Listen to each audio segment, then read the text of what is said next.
Hi, I'm Martin Solvik, Vice President of Mahler Foundation and host, writer, and producer of the Mahler Hour, where we bring you the personalities, places, and projects happening right now in the Mahler community around the world. It gives me great pleasure to welcome you all back to the Mahler Hour and to this, the first show of our sixth season. Over the years, we've had the good fortune to invite dozens of guests to our show covering all manner of topics relating to the great composer. It never ceases to amaze me how relevant Mahler's work is to our life and times in the 21st century. How much there is to talk about, not only regarding the past, but also the here and now.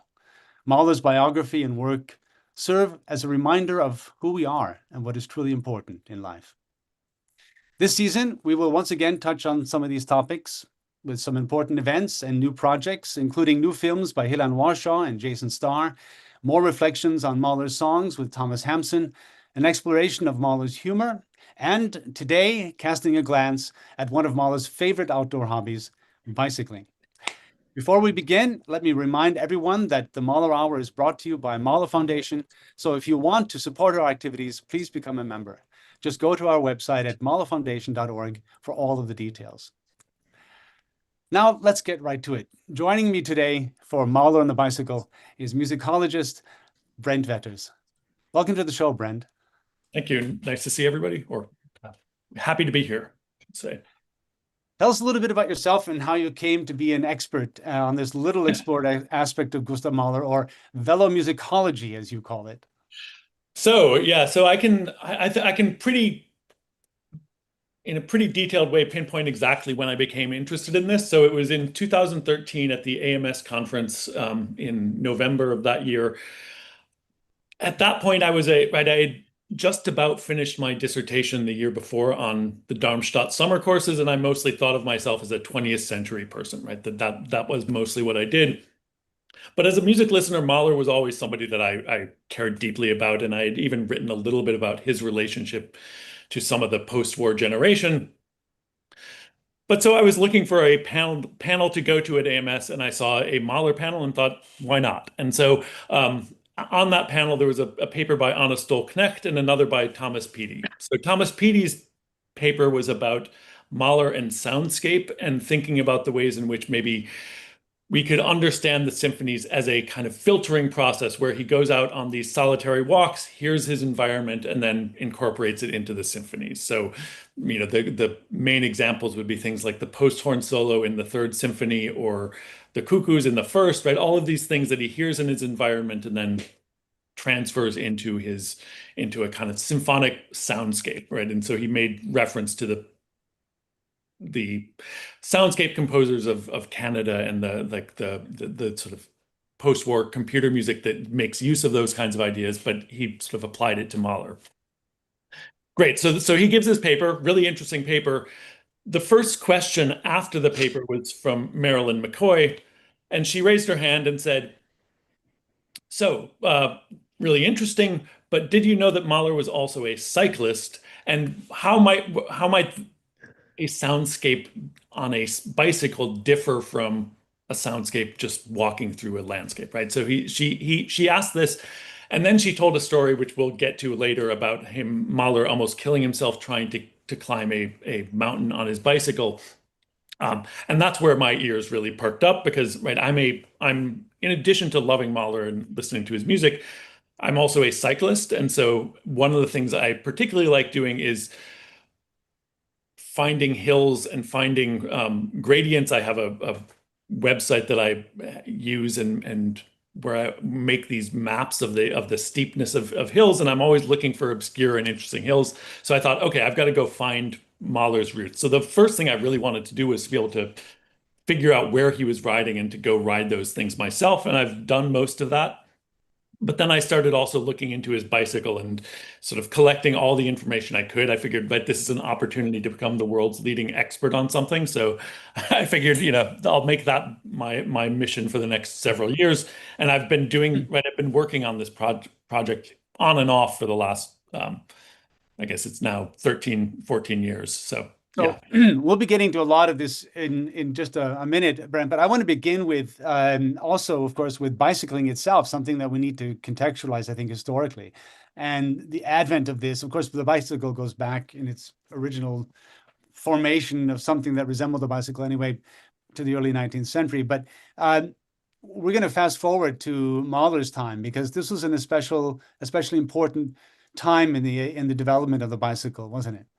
It was, yeah. So the 1890s in particular was a moment of transition where the bicycle went from something that was a little bit of a niche market, right, for people who are particularly enthusiasts or risk takers, right? It went from something that was kind of a daredevil sport to something that was much more for everybody. And that coincided with the introduction of what was called the safety bicycle So let's sometime take a look at in that. time. Let's take Yeah. a look at the old sort of the bicycles that we all associate perhaps with the 1880s, and these were called the penny farthing. Yeah, Uh, um, they went by a couple of names. Penny farthing is the one that they most commonly go by now because the if you look at the ratio of the front wheel to the back wheel, it's about the ratio of a penny to a farthing, right? But they're also somehow I muted there. I'm not sure how that happened. So yeah, sorry, I was saying, right, they're called the penny farthing because they are the relationship of the front wheel to the back wheel is about that ratio. Go by a couple of other names as well, but yeah, that's And as not you say, this was a dangerous sport, one that, because they were mounted so high, could lead to some serious injury, in fact, even deaths. And it was also very expensive, and it was sort of a very, very limited public. Although we do see here a woman on what is a modified penny farthing, which I thought was a fascinating example of women already involved in this sport. She seems to be propelled by some sort of hand motion. Is that right? yeah, some hand levers and as well as foot levers that are propelling it forward. And so there were lots of different technologies that even back in the pre-penny farthing era that had been tried out to make them either self-propelling, right? There was a coal-fired velocipede that you can find in the archives that existed before the penny Mhm. farthing. So right, they were trying out a whole lot of things before they end up settling on the kind of double triangle um, And format that we're most familiar with. before we leave this, I want to point to everyone's attention to the gentleman over here on the right-hand side with his feet up. We're going to talk about downhill adventures later in the show, so just keep in mind this gentleman there, and some problems with braking and downhill And challenges. So, but now we'll go from this. This is the bicycle that really became sort of it in the 1880s to the safety bicycle that you just mentioned. If we go to the next slide, I think we have that. That's the safety bicycle. In fact, this happens to be one that is for two people. Um, but the format's essentially the same. It just has two wheels in the front, and yeah, I mean, so to say about the penny farthing, right? The reason that wheel has to be so big is that the pedals are directly connected to the tire. So every time you rotate your pedals, you're doing one rotation of that tire. And if if the wheel were smaller, you would be going too slow, right? You'd have to spin really fast. But so the speed of the bike is determined at that point by the size of that front wheel. And so if you want to do something different, they had to invent something else. And so the chain ring and chain system ends up being the one that is settled on. So you see the difference in the height of there's a mechanism. We'll talk about the mechanism in just a little bit, but obviously, and these were pneumatic tires, right? So it was a much closer to the ground and much easier to use. And it became, this is really when the rage kind of exploded, didn't it? This is when bicycling became a real fashion and more accessible to many more people. Right. And it became a transportation method that just about right. Some people do it for sport, which Mahler is going to be one of those, but other people, it just becomes the most convenient way to get around cities Yeah. during this Yeah. period. So the next one we have another one here, another safety bicycle, and this is important because it is a safety bicycle for women. And I've already pointed out in the first example that we had of a woman riding a bicycle, this access to women riding bicycles, as you say, the ability to travel, the notion of independence, and so on. became an instrument, literally, for the advancement of women's causes at the turn of the century. So, as much as we think of bicycling as a sport or something as a pastime, this really has social implications. And let's go to an example And from And from that double triangle thing that you would see on the previous slide, right? The problem with that, of course, is that yes, a dress would interfere that, and we couldn't possibly have women wearing pants right, to ride bicycles, so it needed to have a different shape to the bicycle to accommodate riding in a dress, right? That's right, why, and and they're called either step throughs or still sometimes called women's bikes. You can still buy bikes with that basic format of the but tube it was down. still considered scandalous in that the woman had to straddle this device, and as fashion needed to change, because even with a dress you couldn't really ride this thing. You Mhm. had to change the way that dresses were constructed in their length, and the notion of adding sort of a pant feature to this to make it more accessible to women riding had a wide impact on fashion, but also on the symbology of this sport. We can go to the next slide. I think we can see some of the maybe the unexpected places it shows up in popular culture. One was in songs. Uh, there's an index of songs, popular songs from the turn of the century, of about 300 songs that were written about this sport, as were many fashions discussed in songs. But it's striking how often women are mentioned in these pieces. This is called The Bicycle Girl, and here you see a woman riding the bicycle. It's the topic of the song itself. It is about her newfound freedom, her independence of style and personality, and all it takes up these social currents that we just alluded to. And we see also the fashion implications here, which is starting to resemble very much pants, and something that is, or something getting close to a half dress, half pant. And we have another one, I think, too, another cover. And yeah, this is the latest fad. And here we see another example of this. And these songs were celebrating and, in a sense, also scandalizing this new sport in a way that is quite revealing, I think, of the times, and was something that people had taken notice of, and especially women. We have one more example, actually, if we can go back to of women here en masse in a bicycle event, um, and you'll see their fashion as well. Uh, Here we have more of the skirts and dresses to the right, but then see a woman who is no, not yet. Please, we need to go. No, we need to go back.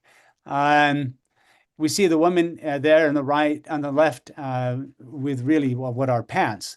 And of course, Paris being Paris, now we can go to the next one. We see the advent around the turn of the century of what we call the bloomers, which of course is as scandalous as it got. You see the woman there sitting at the table with her bloomers, and another one getting on her bike with her bloomers, which was the equivalent of a woman in her underwear, essentially gallivanting around in a public space. This is I think the Bois de Boulogne in Paris. So again, this was taken up immediately by the arts, by song, by popular culture, but also politically in the political movement of the suffragettes, etc.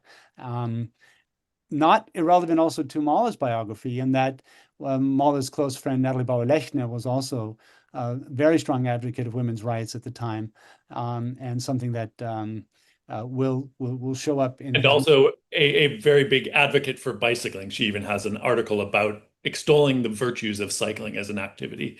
That's Um, right. and the and also the notion of independence. So we're gonna post something in the chat when we go to the when we post this show, and we'll give you another link to an article if you're interested in pursuing or learning more about this the fascinating social dimension of this very important pastime that Mahler got involved in. But let's turn to Mahler, because here we are getting closer to the immediate topic.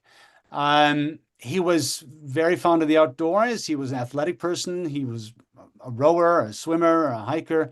Kind of makes sense that he would then turn to this new way of getting involved, right? yeah, absolutely. So he was somebody who was always looking for activities that took him out, and he had a very don't want to quite say aggressive style, but a very self-assured way of traveling, right? And there are reports, say, from I think it was Alma, who said, like, I don't like going going rowing with him because he's always like it's as if he's competing with some unseen opponent, right? And so he's always doing things that are testing his own physical limits, and he's always pushing the limits of what he can do, either hiking or in this case biking and rowing and everything else.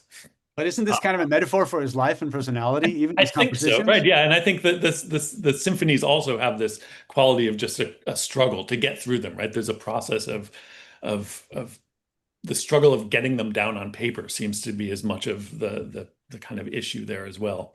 Yeah. Uh, But we don't know exactly, do we, when he started bicycling, but we have some fascinating correspondence with a friend of his in Hamburg, Wilhelm Zinne.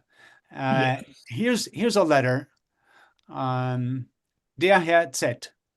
When is our first excursion? I've already completed the first stage of mastering this. Regarding the velocipede, so we need to clarify that term, which is an old word for bicycle, right?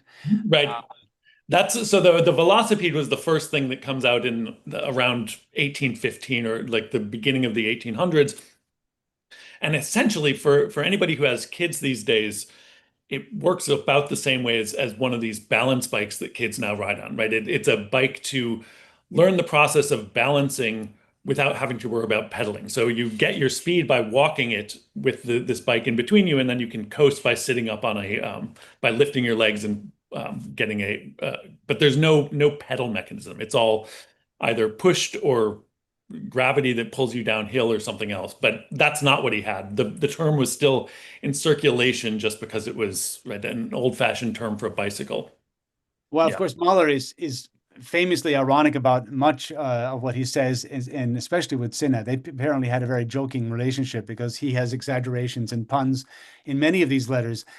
He goes on to say, I suppose I'm stuck with Rake, but that's no bad thing. He charges 340 marks for a vehicle in terms of payment, and not bad either. Whereas on the old one, which indicates he probably had a bicycle already. Yeah. And what have I to pay? I'm looking forward to our first ride, yours ever, Mahler, Oberstrasse 1 in 87.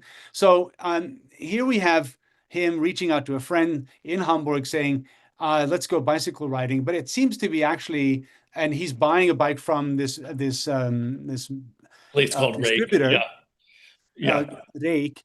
And you have found a fascinating advertisement from the Rake, Yeah, which so shows. this was the one of the longest processes in terms of my collecting information was to figure out what his actual bicycle was, because you look up Rake and you can find a few things, right? You can find mentions of that there is this shop that existed in Hamburg. You can find there's a later mention of a bicycle called the Rake's Pyramidal, but none of that seems like it was or seemed like it was the right bike. And I couldn't find any um, reference to the fact that there were actually bicycles with his brand with that brand on them. So I found all sorts of other advertisements, but not this one until I finally found this is from I think April 18th in 1895, an advertisement in one of the Hamburg newspapers that gave me the clue that I needed, which is that he's not making his own bicycles at this point. Maybe later he does that to some extent, but he's selling bikes from Seidel and Naumann. They are in fact a big and famous bicycle brand that there is quite a bit more information. You can find some of the bicycles on auction, not many that get back to Mahler's era, but I have found one. A couple years ago. So it is possible, but it is in fact, right. It's some sort of a Seidel and Naumann bicycle that he almost certainly bought from Rake, would be my best guess. So this shows, and it's 1895. This is literally an advertisement that comes out about a month before the letter we just read.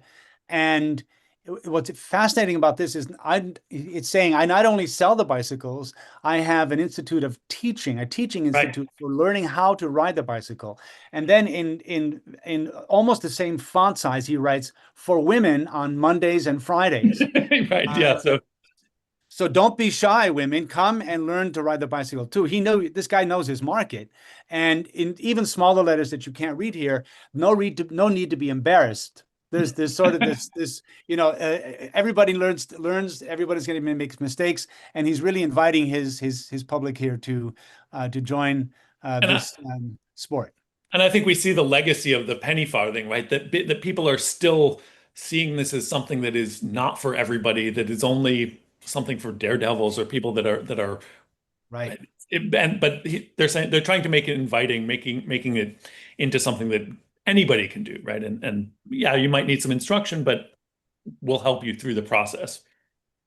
Exactly. And so, and we here, we go back to the friendship with Cinna, because here he's also um, apparently somehow involved in a sense of instruction with him. There's another note from almost the same time. He says, "Dear friend, I attract a great deal of admiration on my bike." Of course, he's exaggerating now with Cinna. "I really seem to be born for cycling and will certainly at some point be named Geheimrat." Now, this is a pun in German that is untranslatable. Geheimrat means privy councillor in German, but it has the word Rad, which means bicycle at the end of it. So I'm a counselor and a bicycle, so to speak, and I will certainly at some point be named a privy councillor just because of his affiliation with bicycling, which of course is meant to be funny. I've already reached the point where all horses give way to me. I'm still struggling when it comes to ringing the bell, though. On such occasions, I sometimes dismount very rapidly. We'll talk more about that. I can't bring myself to simply run over a cabbie, although they actually deserve it, as they always stay in the middle of the road without any consideration for the fact that all streets are too narrow for such an energetic cyclist anyway. All still well. Yours sincerely, Gustav Mahler. I just love the humor and the sort of the self humor. I just love the image of Mahler just terrorizing the streets of Hamburg on his bicycle. Like everybody's like, "Oh my God, who's this Really, person plowing through all the pedestrians and horses?" And yeah, yeah, it's fantastic. careening down some hill and having to get off quickly. Yeah, that's it's a side of Mahler we don't usually, consider or even know about. So this is it's quite wonderful, and I love, as I said, his the use of his of language, of course, is really phenomenal. But to get back to what you were saying, you were looking into Rake and the whole background of this, and you've looked into the brands and the type, and you've tried to really Yeah, because find the he does bike. give us a price, right? And so that allowed me to narrow it down a little bit, right? I've never found an article or an advertisement from Rake that says 340 marks for this particular bike, but I do have catalogs from Seidel and Naumann that give list prices for these, and so you can narrow it down to about 3 or 4 models. Most of them carry the brand name Germania, so it's a Seidel and Naumann Germania. They made a 0, a 1, an 8, and a 9 are all possible Mhm. versions. I've seen a Germania 1 in person from I think 1900, so it's close to the same period. But yeah, they're Is that what we have fantastic. here? I think we may Uh, have a photograph of some yeah, type. the photograph of an actual bicycle, So not here's that's the the Germania advertisement for the Zero. zero. Yeah, that's the zero. That's the actual bicycle. This is a bike that I went to visit in Leipzig. I was kind of hoping I could buy it for myself, but he was asking something like 7,000 euros for it. But I got to look at it and ride it and take a peek at the bike itself. So it was worth it for that. And got a So in the bunch of next slide, in the next slide, we can look a little more carefully at the gearing, because this is an yeah, important point. There is no way to change the gear once you're underway correct. biking. Now, technically speaking, you can change the ratio, and you could even do that if you wanted to on your ride, but that's clearly not what Mahler was Yeah, doing. I don't think there's any indication that Mahler would have he would have had to have brought wrenches and pulled it. Like hardcore cyclists did do that sometimes, but this means that when you get to a hill, you have the same ratio. So as he's going uphill, he's either really struggling or he's going to have to get off and push his bike, one of the two.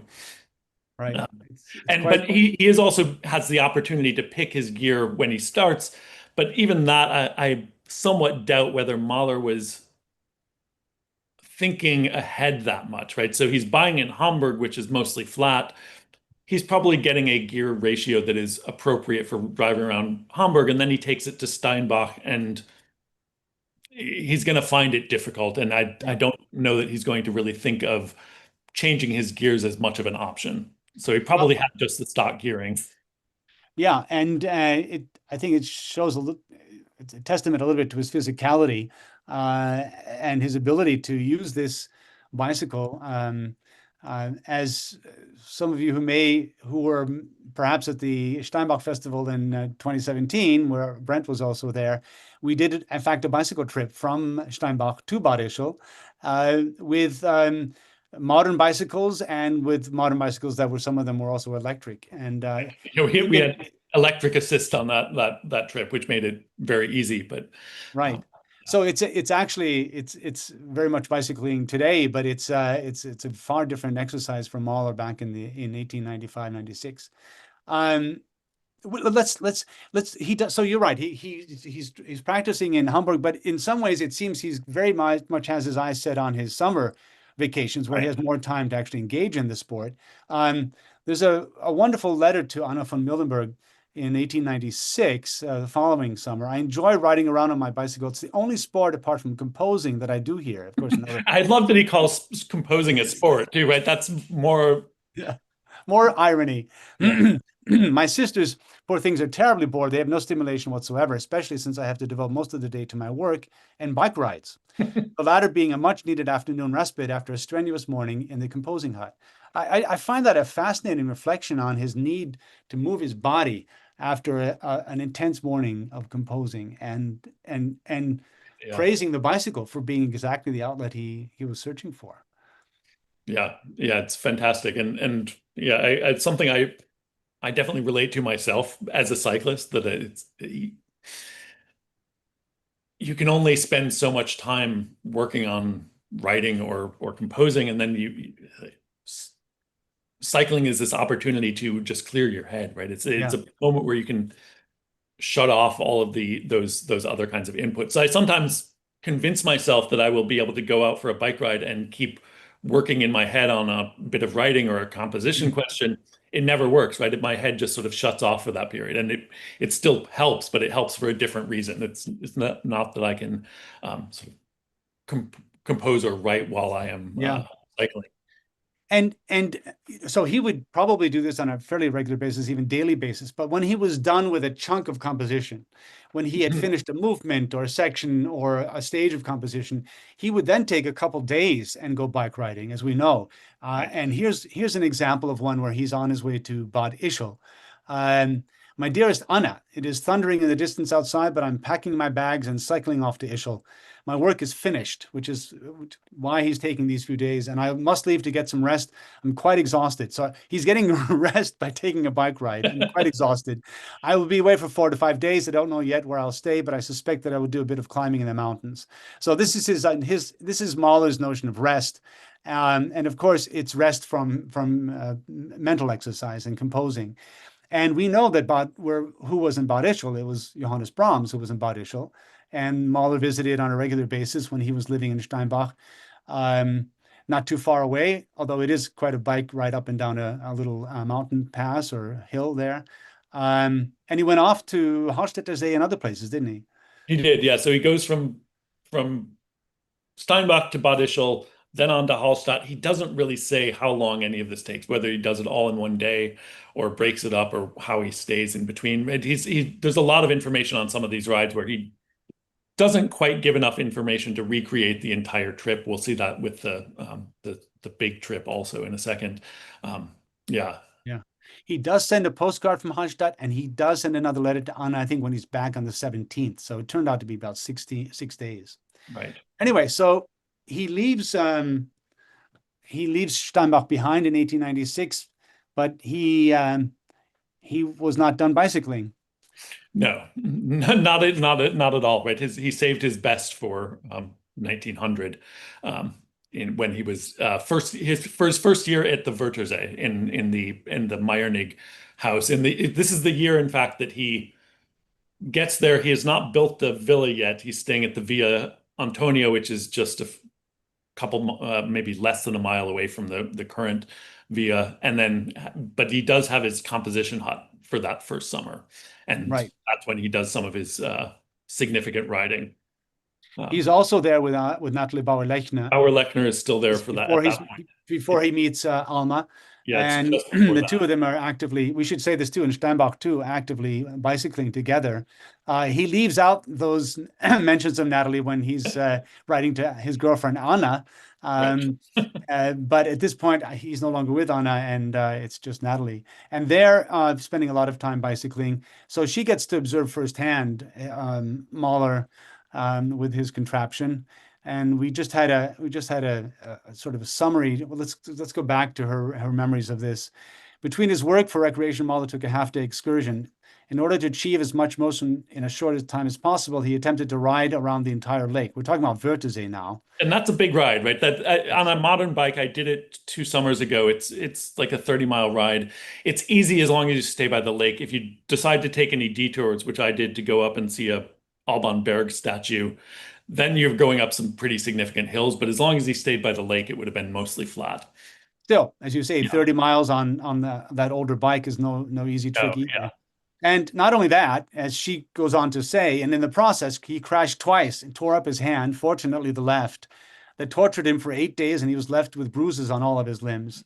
So, Yeah, he has a propensity for accidents. There's another one I don't think we have on our thing, but where he's coming down a hill in into Innsbruck and and keeping in mind, right, that on a fixed gear bike, it's not there's no freewheel. So the anytime the bike is moving, those pedals are moving too. So typically what people would do is lift up their legs, put them on the fork of the bike, and then you have no real way of braking. There is a brake that you can push, but that just pushes directly into the tire. If you push it too hard, you're just going to flip over the front of the bike or puncture the tire. So it's really not a good system for going downhill. And so at some point he veers off the road entirely and almost goes into a ravine on a completely different trip, right? So he's no, and if you look in the index to Delagrange, one of the first things I saw when I was doing this, you see if you look up bicycle in the Delagrange index, the first entry is Mahler's accidents with, right? So the sub heading is bicycle accidents that Mahler has, and there are a couple of entries, including this one and the next one we'll be talking about. yeah, yeah. So,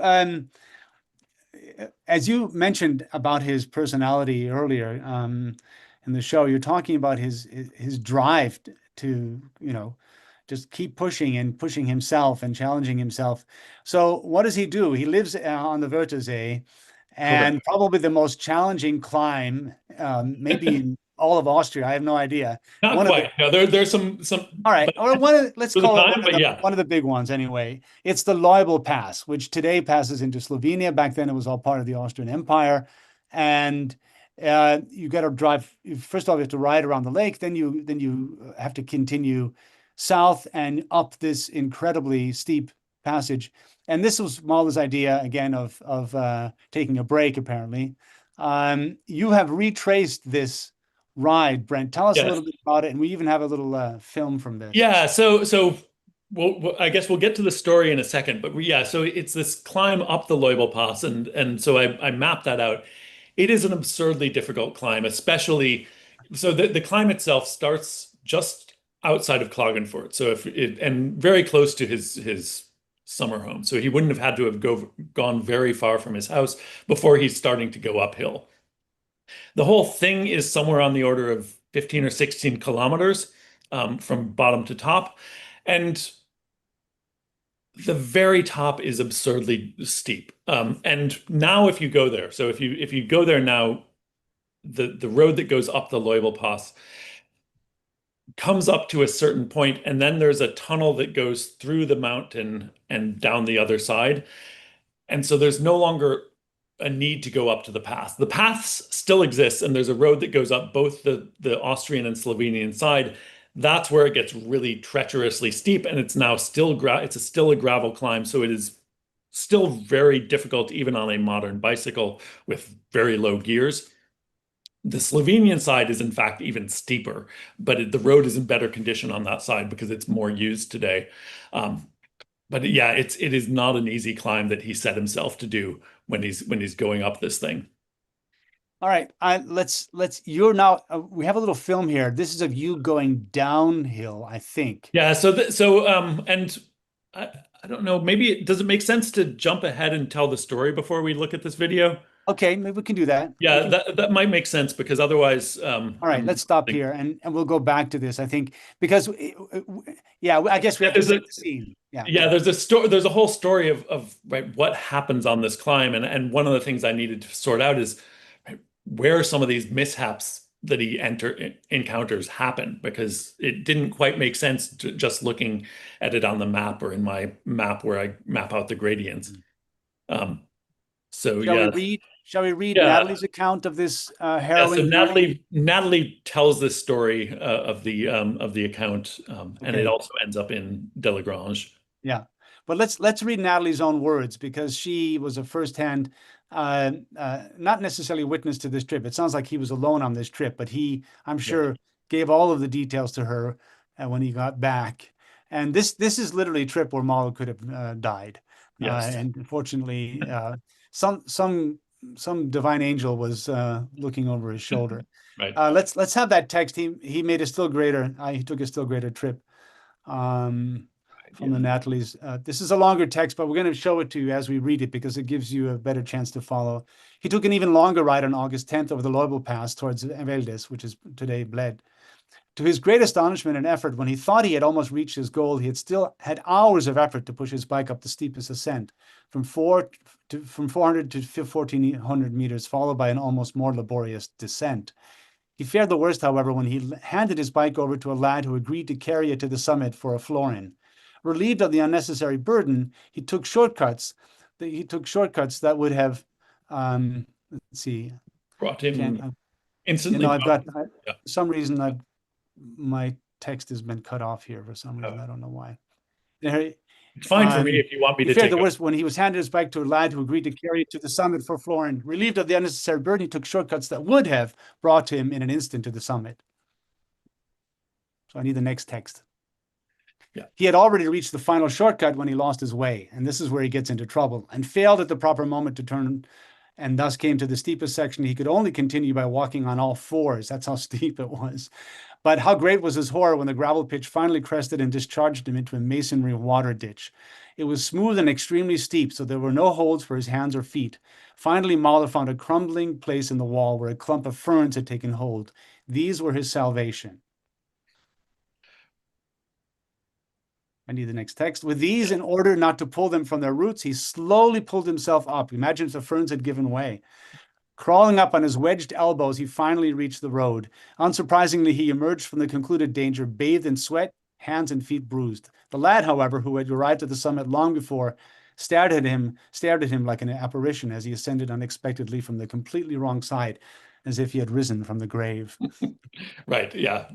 And so there are this is a good account of this. The first one I found, if you look it up in Delagrange, has all sorts of really confusing things. That the most confusing thing is that he transcribes the name Feldes as Felden, which is the town on the far end of the Wörthersee where he had just ridden. And so Right. I'm reading it that saying he rode the Loibel Pass over to Felden. I'm like, it doesn't make sense, right? Geographically, there's no way to make that work.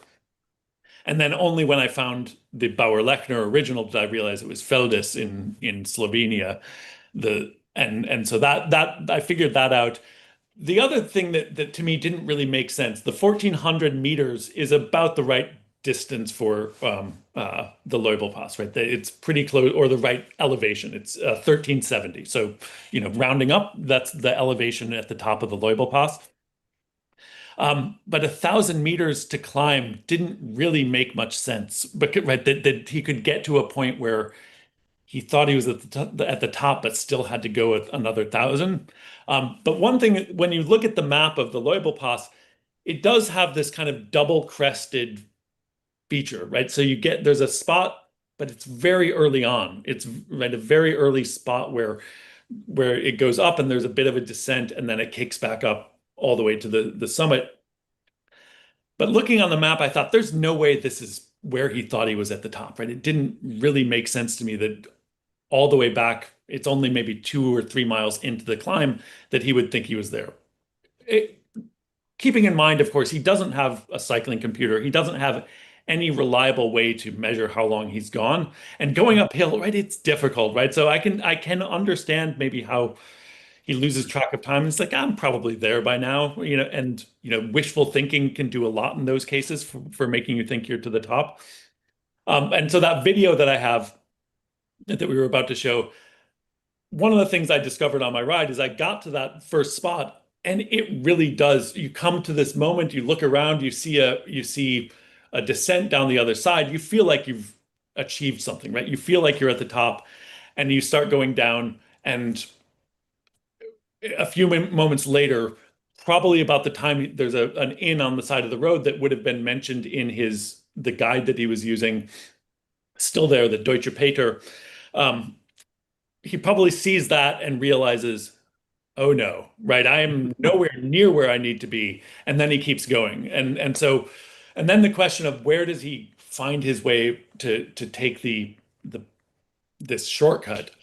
And my sense is there's really only one spot that it could have happened. So just after you go up take the left-hand turn to get onto that dirt road that now goes to the summit, it's not too far before you can see the summit. You can look up and see across this sort of great wide open space where you're headed.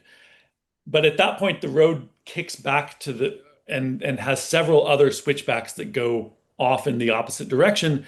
And so I can see how he would get to that point and think, it's going to be much easier if I just walk straight up there, right? I can't take my bike, but I'm going to walk straight up there. When you see it from the top, you're basically looking down a cliff face, right? So at some point he's trying to get up this thing, which kind of at the bottom it feels gentle, but at the top it's sort of like going up the side of a bowl. And so eventually he realizes he probably gets into a position where it's like, okay, I could either turn around and go back, where's my bike is at the top now, like, or I can keep going, right? And either the further you keep going, the more danger it is to also go back, right? That the calculus Right. of deciding when to give up just stop sort of evaporates, and so he pushes on. Right. Exactly how he makes a wrong turn, I'm not really clear on that, but Yeah. maybe that was just something that Natalie added or misunderstood in his telling. I don't really know, but yeah. It's a bit surprising because Mahler was also an avid hiker. I mean, he knew Hmm. mountains, he knew mountain tops, True.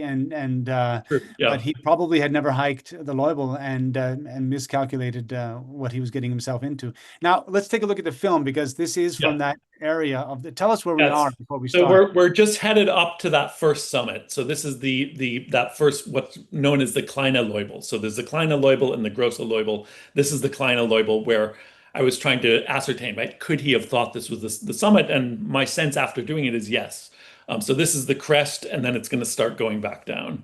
Um, Oh, okay. So he thinks, all right. So, but I'm actually, here. the going down is not the end of the ride. It's just the beginning, just the It's just dip the before we go back interlude up. before the next uphill. Yeah. But you'll see there's our fast switchbacks. Yeah. It, it feels like a descent. It is a descent. It's just not going where you think it is. Well, it doesn't just feel like a descent. It looks suicidal if you don't have brakes. Yeah, right. With no brakes, he's probably got his feet up on the fork here. Oh, Yeah. no, I can't imagine. I mean, And yeah, then this here's could be a nice deadly. switchback. It's going to keep going down. I think there's two more switchbacks on this before it starts kicking up again. No, I just can't imagine this. He must have had some way to brake. Otherwise, it would, Yeah, uh, he had brakes, but they're not sufficient to stop the bike on something like this. They're sufficient to slow you down, but if you really tried to stop, you would probably burn up the tire, or puncture it in one way or another. So so, Mahler, who rode on Wörthersee and banged himself up, is now going up the Leubel Pass, knowing that these are the conditions he's facing. I don't know. right. That's just an incredible. That's either stubbornness or a sense of invincibility. I don't know quite Yeah, how to characterize that. yeah. Wow. Well, okay, so he's now in it's he's now in at Wörthersee. As we know, he then heads off um, um, uh, to Toblach, but he's actually going to be slowing down his bicycling activities quite markedly now, even before 1907, Mhm. even before the diagnosis. Because there's another problem that he faces, and it's mentioned in one of his letters to Zinne, jokingly, but this catches up to him, doesn't it? Yeah, so there's an early letter, one of those letters to Cinna, or it's actually to a different colleague who he's trying to get to send his bike to Steinbach, but he says, I need my bicycle, right? I'm in Steinbach, my bike hasn't arrived yet. Um,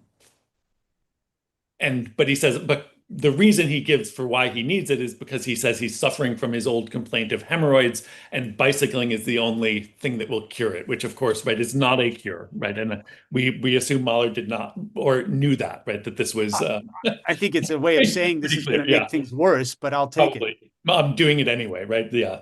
So so that, but yeah, so he had some sort of a hemorrhoid issue.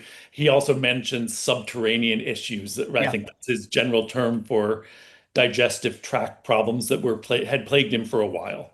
yeah, But it's only the next year after this ride in Meyernig that Justine comes home and finds him lying in a pool of blood, having had a serious hemorrhage.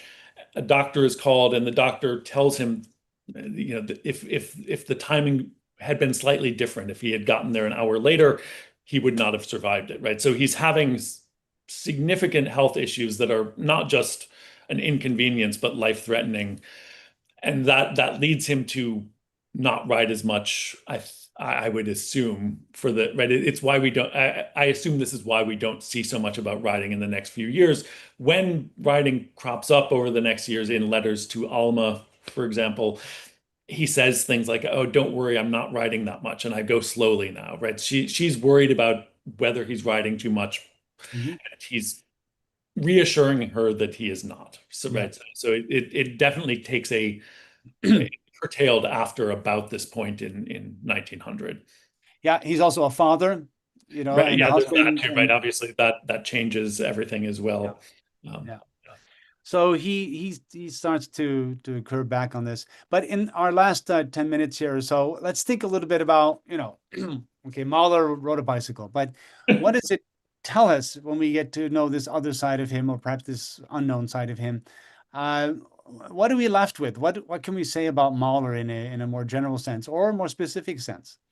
right. So, as in a general sense, right, I think we've talked about right this question of how he maybe uses physical struggle as a way of either uh, understanding the compositional process, what he's going through as he's writing music, or as a way of clearing his head, and also a way of experiencing nature and then reflecting that in his music. I think that's also clearly something that is right part of his music from the beginning. Right, we've got the Naturlaut in the first symphony and various things in the third. Him telling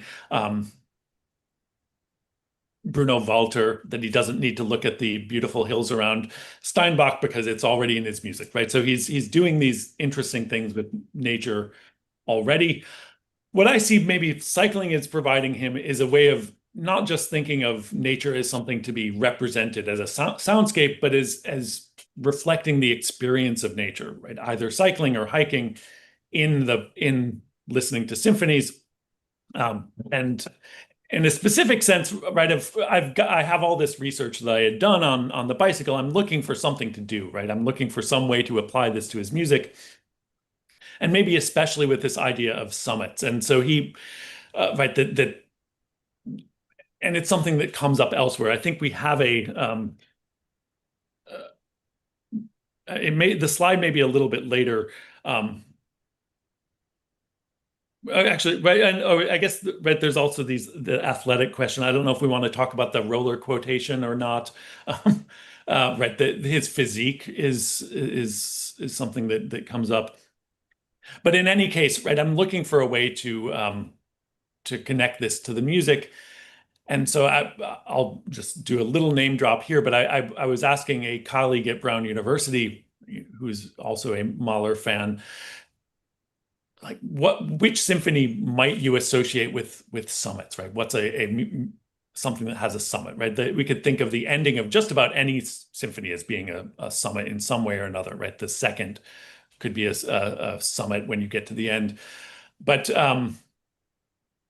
my colleague David Josephson said, well, what about the Fifth Symphony? And what he told me just lined up so perfectly that it sort of obsessed me from there on out, is trying to figure out a way of interpreting the Fifth Symphony in terms of this as a kind of summit, and in particular, not just any summit, but I think that it relates to the Leubelpass. I think that it is him using his experience on that day in the Leubelpass as a way of solving a compositional problem, and then putting that into play in the way that he writes the Fifth Symphony. I'm going to stop you there because there is Well, something we're that getting a little out of order maybe, but there's an aspect of this that you mentioned in relation to the Second Symphony, and where he actually talks about a summit, which that in was, other words, this is a composition that he's associating with the notion of summit. He doesn't do this in any correspondence that we know about for the Fifth, but certainly in the Second Symphony. Yeah. So I've taken flight, for example, in the finale of the Second, when I have reached a summit, I leave it with great reluctance, and then it is a matter of reaching for another, even higher one, unattainable during the first ascent. Right now, I think this is telling us a bit of a kind of a compositional problem for him, right? That there's something about achieving the end of a symphony, right? You want it to feel like a destination. You want it to feel like you've arrived somewhere. And yet, if you're only arriving there for the first time, you don't want to leave it, right? You want to stay there. You don't want the summit to just have nothing happen, right? So you want to have maybe a way in which you prepare the idea of what the summit is going to be, so that it actually feels like an arrival. It feels like a payoff when you actually get there, right? That's maybe the compositional problem that he is outlining in that little passage we just read. Also, it points to something that you're going to say about the Fifth Symphony, and that is, I've reached one summit, but now I want to go to the next one. And there's something oddly parallel about what happens in the Fifth Symphony with how he uses the chorale. Right. So what David Josephson's suggestion was, he says, well, there's this double summit, right? You have a summit at the end of the Second Symphony, right? The second movement. Second movement. You get to the end of the second movement, and almost out of nowhere, you arrive at this thing that feels like a summit, right? It feels climactic, and then just as you're getting to it, it kind of falls apart, and it dissipates. And I think we have a shot of the score maybe that we could put up. We have the manuscript, and there's a very telling word at that point. Right. So we get this chorale melody that crests, and it comes to this thing. He writes Höhepunkt, or high point, or climax. He's very specific about where he places this. And so it's leading up to this moment, and when it's conducted well, you get to that spot, and it's precisely there that it all starts falling apart, right? You get there and you realize, oh no, this is not the summit. And then it goes back to the regular material of the Second Symphony, or the second movement. I keep saying that. And then it's lost, right? It's gone for the scherzo. It's gone for the adagietto. It doesn't even really show up in the finale, right? So, and it's sort of left as this thing that appeared for a moment out of nowhere, right? Unprepared, but it's preparing for what's going to happen at the very end of the last movement, right? And so in that last movement, and one thing we're not going to have time to show you, but if you listen to that last movement, about 6 minutes from the end, there is a moment where you have just like a half of a phrase of that chorale melody. It shows up. And for me, I don't know if this is true for anybody else, but anytime I hear that now, it's the experience of having done enough of these cycling hill climbs on my own. There are always these points where you keep going around switchbacks and you can't see anything. And then you see the summit in the distance, right? And it's there for a second, and you know it's there, but you also aren't there yet. And then it disappears. And right. So it's like the summit pops out from behind a cloud, and then it falls away again. And then it finally does come back at the very end of the symphony. And I think it's the Leubelpass, right? That's how I hear it in any case. So let's cue the end, because you'll hear this enormous sense of arrival. I know that many of you know this music, but I think it's a nice way to also end our show.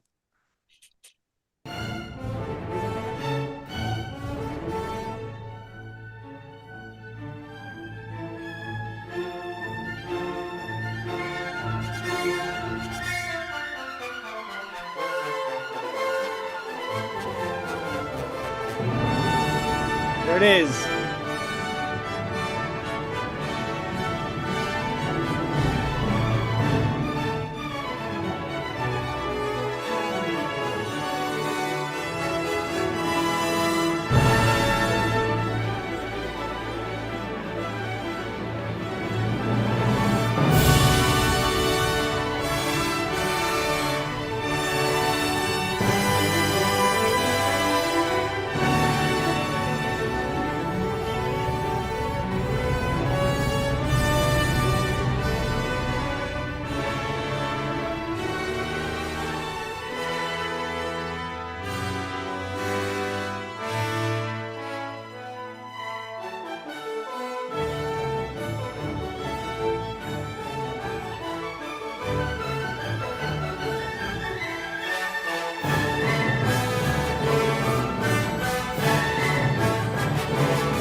Yeah.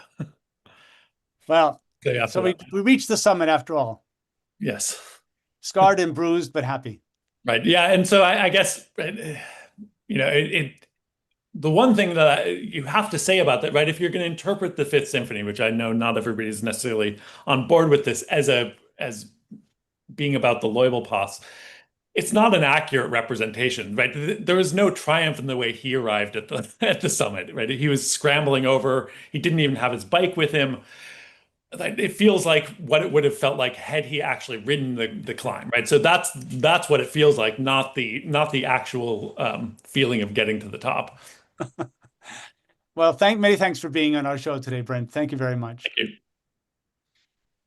Just one quick announcement. This month, Jason Starr is premiering his latest documentary on Mahler entitled Cosmic Portal, exploring Mahler's Symphony of a Thousand. Both New York City screenings on the 11th of September at the Austrian Cultural Forum and an upcoming presentation on 26 September, both presented by the Gustav Mahler Society of New York, are sold out. But we hope to be able to present you more on this exciting new film in a future episode of the Mahler Hour. The Mahler Hour, brought to you by Mahler Foundation and contributors around the world, is a monthly streaming event bringing together individuals interested in the composer, the thinker, the humanist, Gustav Mahler, as we explore not only his life and works, but also how his legacy still informs essential aspects of the human experience, and how we can turn that experience into a force for the good in today's world. Become a member and support our activities. I want to thank my guest today, Brent Wetters, for joining us, as well as Francisco Bricio for production. The Mahler Hour is back on 25 October to discuss the latest film by Hilan Warshaw entitled Mahler in New York. The filmmaker will be my guest, and that's the Mahler Hour on the 25th of October. I hope you can join us. That's our program for today. Stay safe. Thanks for watching. Thank you.